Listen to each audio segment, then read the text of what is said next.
So let's go to Henrik. What is Stardoll and Piczo as well? Yeah. What do you guys do, and if you can tell a little bit about your company and kind of, few figures. Yeah. So Stardoll, the company, builds global websites for girls where they should have fun. So we run 2 big sites, stardoll.com, which is roughly 3 years old, and Piczo.com, which we acquired in March. And basically we try to build sites that are so good that the percentage of our visitors and members want to pay us €5 or something like that per month. And then when we build good stuff, a lot of girls come to the site, and we are able to go to US and UK advertisers primarily and sell this in a kind of traditional brand advertising way with banners and nice integrations.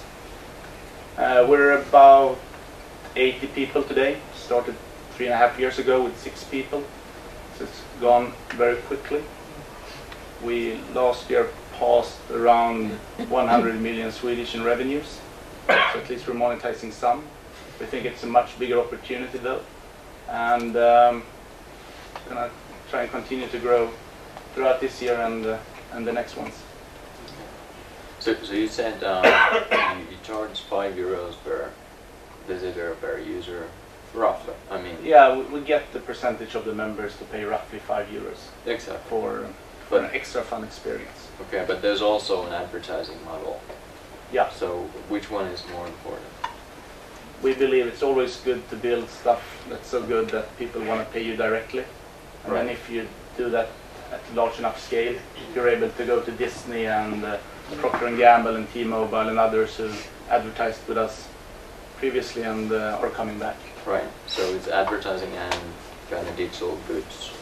Yeah. Can you say that? Yeah. Yeah. So and also what has been making headlines lately is Facebook and gearing up to roll their own payment platform. And in my mind, there will be a lot of digital goods, more and more. And you look at like your competitor Habbo, for example, what they are doing. How do you see that? How do you see it as a threat, or what Facebook is doing? No, I think Facebook it's very much probably the only ones that actually building a platform for the consumer web. A lot of companies have been talking about building platforms, but looking at Facebook, they provide the distribution channel through the news feed.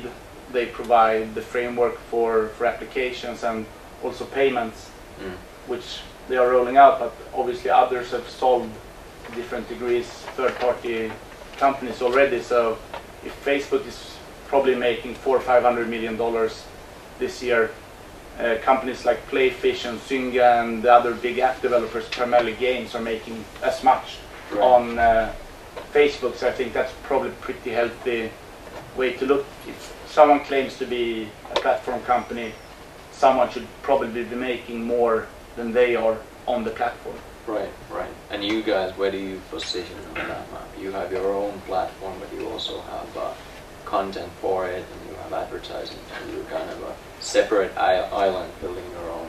Yeah, we're very much building what could be looked as traditional websites where we control the platform.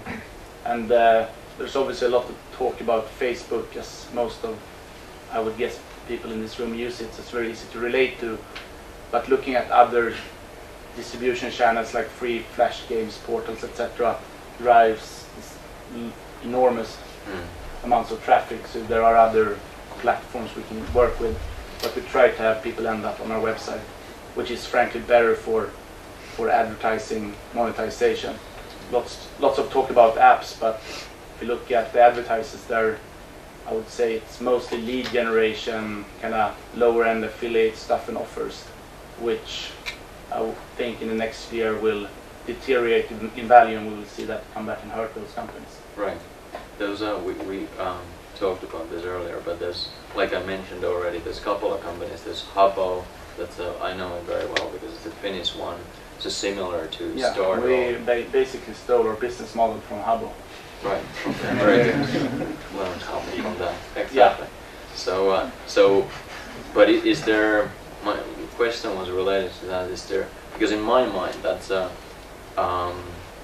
advertising is also somewhat sketchy. Of course you can make money out of it, but you need tons and tons of eyeballs. But this is more straightforward, subscription, digital goods. So from the time you started to this day, have you seen, is it kind of like growing? Is there more companies stealing Habbo's model, as you put it? Or, I mean, do you see more players coming into the space? One of the reasons I joined Stardoll 3.5 years ago was looking at the market. Basically no competitors, which is probably a very good thing most of the time. You might be completely wrong and there's no market, but otherwise no competitors. It's a good thing. Right. And in the last couple of years, all the big media companies have started to invest in virtual worlds with a paid for membership or microtransaction. Obviously in China, the Chinese gaming companies turn over roughly $3 billion in China alone, and the Chinese advertising market is far smaller. So they basically have the reversed model, and okay. So we see that kind of a lot of people in the Western world copying that, as they've seen that the advertising business plans didn't really work out for multiple reasons. Right. So in the same way as it's a growing market, just as video is just kind of taking off, you can see that it's very closely related to online games.